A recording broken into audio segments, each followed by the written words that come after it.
Before we get started, I just want to take a second to acknowledge that this video marks the halfway point of the animation exercises that I'll be working on before I start making music videos early next year. So, thank you all very much for supporting me up until this point, and I certainly hope that you'll stick around until, at the very least, until I finish this segment, and hopefully I'll be able to make something particularly interesting that'll keep you around even longer. All the same, again, thank you so much, and enjoy the video. So, to begin the end, we have 4 in-betweens that we need to work on. The first one being the eyes changing from squinting to surprised and happy, and the second 3 being the movement from that surprised and happy look with the head tilt to the head moving back and, oh, that's so cool type of look. Now, the nice thing about the eye change in between is that I only have to change the eyes. I can keep the head shape from the frame before, change the eyes, copy the head frame over to this frame, delete those eyes, and overlay the new eyes on top of it. It's a lot of words to say that it takes me a real quick second to just whip up this one frame.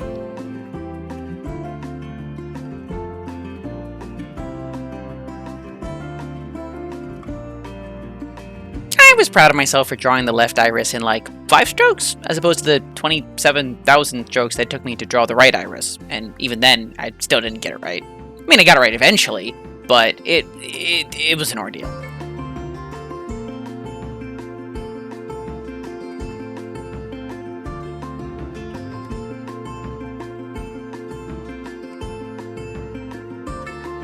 Great! With that out of the way, now we can move to the real meat of the episode, which is the in-betweens where I have to try to figure out how to morph the mouth and the eyes and change the direction that the head is facing, all of which are things that I'm completely unsure how to do. So I did a little bit of research, as one ought to do, and I found a great little channel by the name of A&B Animation Academy. It was a really interesting perspective on how to make smooth in-betweens, which of course I will link below. But for our purposes, the idea is simply that instead of making an in-between by having all of your lines be direct halfway marks between the frame before and the frame after, you instead create little reference lines between parts of the face or parts of the body on the first frame and on the second frame.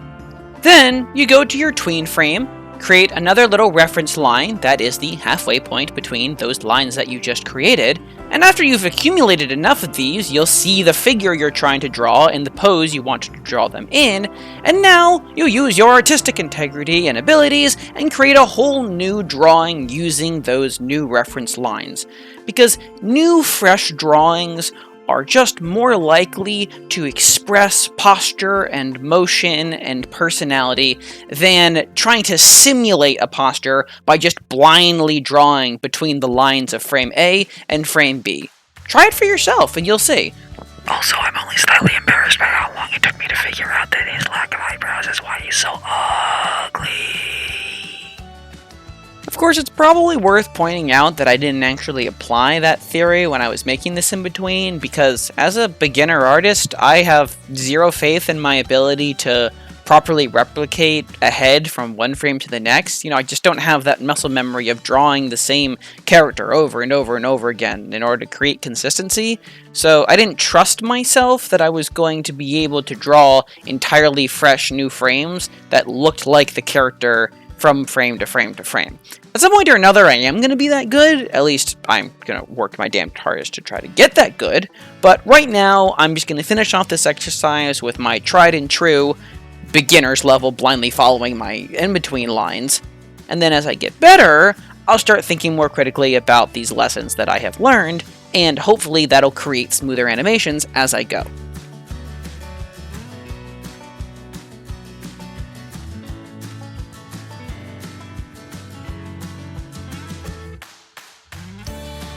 I am noticing that right around here, the head is actually a lot rounder than I want it to be. Getting the shape of the human head is really difficult because it's just so much little nuance that it speaks when you're looking at the skull. I know for a fact that I have a lot of work to remind myself about anatomy. I only had a rudimentary understanding of it to begin with, and now that I'm looking at this, I realize even that much is, like I said before, sort of completely gone. So I'm going to have to take an extra bit of time and go back and do skeletons and muscles, etc. So that way I can get a better feeling for the shape, because right now it just kind of looks like an oval that's trying really hard to be the most unique oval in the classroom.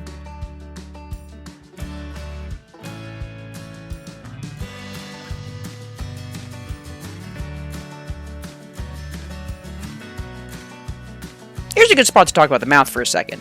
I had to figure out how I wanted to make a single frown line into a multi-part wavy open mouth smile. I figured that the best thing to do would be to have two different transitions happen. The first is going to be that the mouth goes from closed to open over the course of these 5 frames. And the second is that the top lip is going to become slightly wavier as we transition those same 5 frames.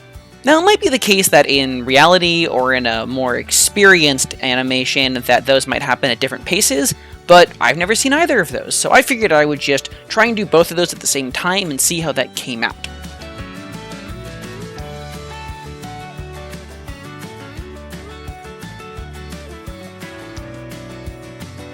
Here you'll eventually notice that when I make the pupil, I don't actually place it exactly halfway between the pupil in the frame before and the frame after. And that's because of a really cool point that A&B Animation Academy brought up that I hadn't thought of.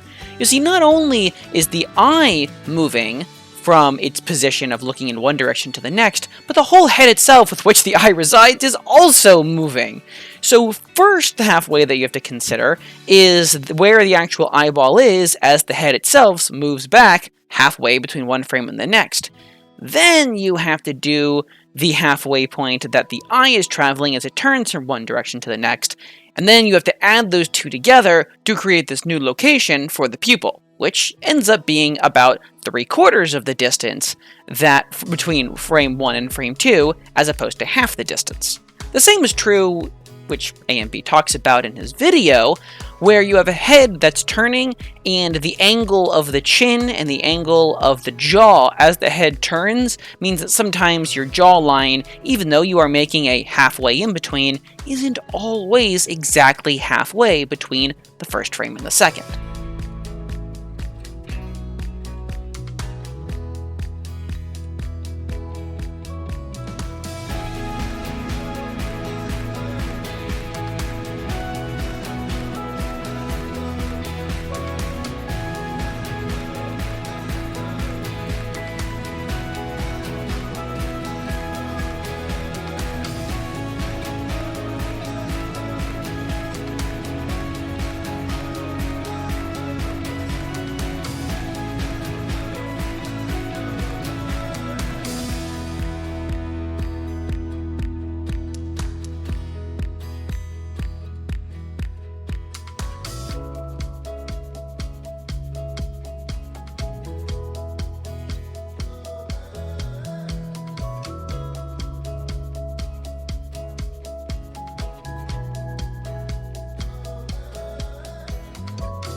And with that, we reach the last frame of the animation, which is always a nice feeling.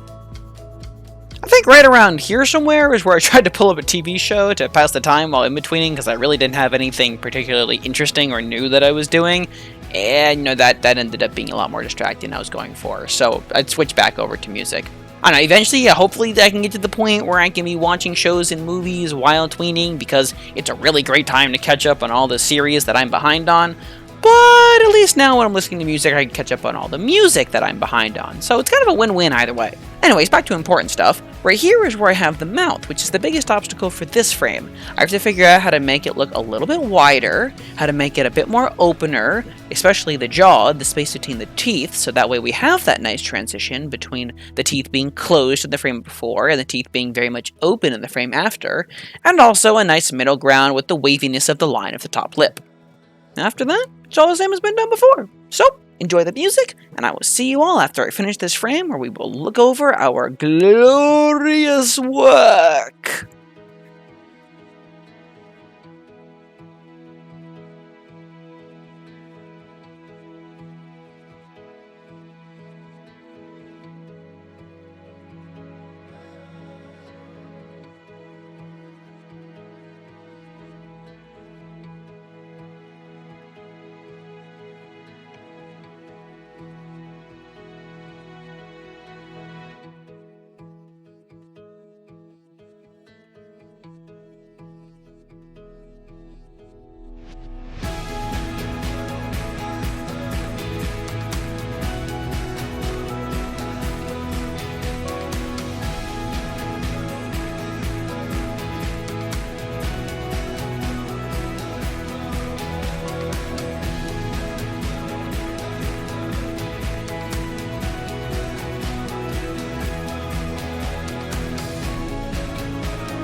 now that the great work is completed, I have to go through my timing and make sure that everything is solid.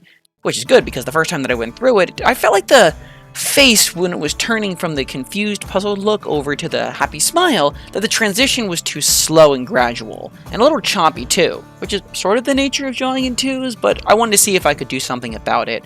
So I deleted the first in-between and the third in-between, thus creating a transition that is 5 frames to a transition that is 3 frames, and tried to see if maybe that would speed it up.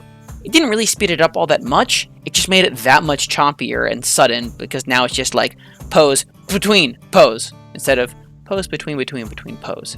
So I figured there's probably going to be something that makes it so that way I can understand why it is that that is so slow.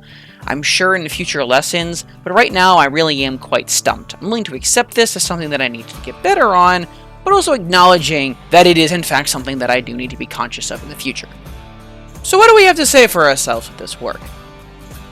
I mean, I made a face, I guess. It's honestly terrible.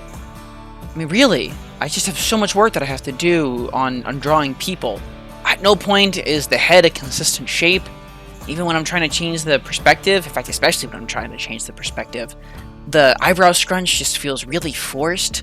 The change in honestly, everything about this is bothersome to me in some way or another.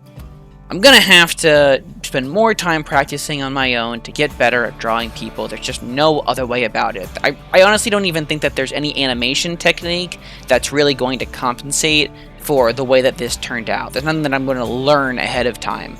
This really just comes down to the fact that I don't know how to draw people. Now, yes, like anything, I can always animate this better, but this doesn't look bad because of bad animation technique. This looks bad because I can't draw. So, I'm going to take that into consideration, double down extra hard on practicing on my own off time so that way I can make the best art that I can, and of course, carry on with my animation exercises to get better as I go along. So with that, thank you all so much for sticking around, and I look forward to seeing you all in the next video. Until then, have a fun however long! And that's all for faces. Now we move on to bodies. So, if you've enjoyed the series so far, please subscribe and stay tuned, and don't forget to send your version of this exercise to crowgetslearned@gmail.com for a chance to be in a Weekend Warriors video. And of course, today's honorable mention has to go to A&B Animation Academy for their in-betweening insight.